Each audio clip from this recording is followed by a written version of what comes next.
The county government was devised as a means of revolutionizing leadership and devolving resources to the grassroots, but the NCIC now fears that the system may in turn end up hurting minority groups. This owing to the fact that during elections, Kenyans often gravitate towards leaders from their ethnic groups, creating better opportunities for the election of leaders from the larger communities.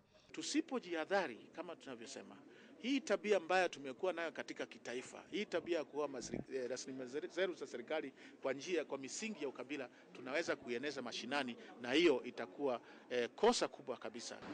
This state of affairs, NCIC fears, would lead to unequal distribution of public resources and services, poor service delivery, and discrimination against minority groups.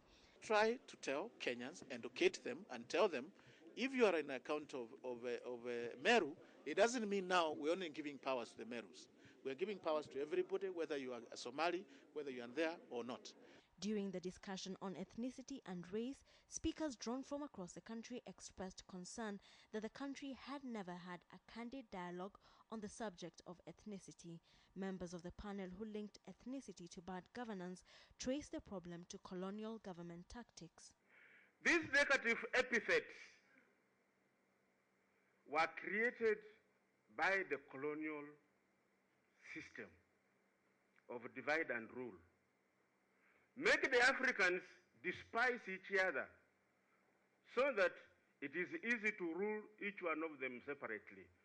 They expressed concerns that the problem had been left to grow and urged the government to enforce laws protecting its citizenry from internal strife. This owing to the fact that disproportionate access of ethnic groups to national resources creates imbalances that fuel division. We are lucky as a country because the devolution laws have not been enacted.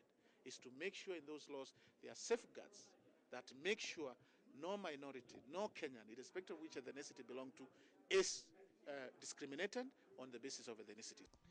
The meeting was the first in a series of 10 regional meetings that will be held around the country in the next 4 months. The discussions will culminate in a National People's Conference on the way forward on ethnicity and race. Wilkis Anyabwa, KTN Prime.